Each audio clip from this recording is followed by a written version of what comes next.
We should recognize what I think is true. I've written about it plenty myself, that the Bolshevik revolution, so-called revolution, it was really a coup, was really a counter-revolution, which placed state power in the hands of a highly authoritarian, anti-socialist group, which within a couple of months had destroyed the factory councils, had destroyed the Soviets, had dismissed the Constituent Assembly because they knew they were going to lose, and had eliminated every popular movement, and had done exactly what Trotsky said, turned the country into a labor army under the control of the maximal leader. That was mid-1918. I mean, since then, there hasn't been a shred of socialism in the Soviet Union. Now, of course, they called it socialism, but they also called it democracy. You know, they were people's democracies, the purest form of democracy. They were socialism.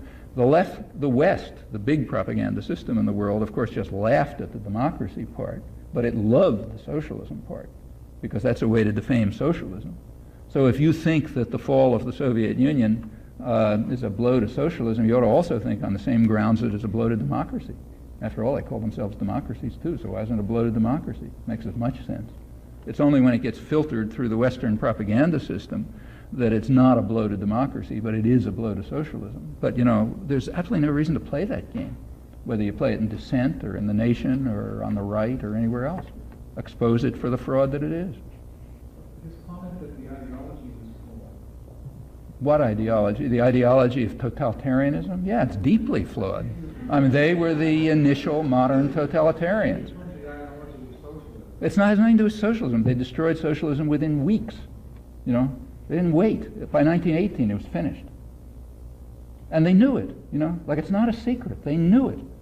I mean, in fact, Lenin, as soon as he sort of got grips of things after, he said, he moved to what he called state capitalism, which is what it was. It had nothing to do with socialism. Socialism, I mean, you can argue about what, there's no point arguing what the word means, but what it always meant at the core was that producers take control of production, you know, working people take control of production, what's sometimes called industrial democracy. That was the absolute core of it.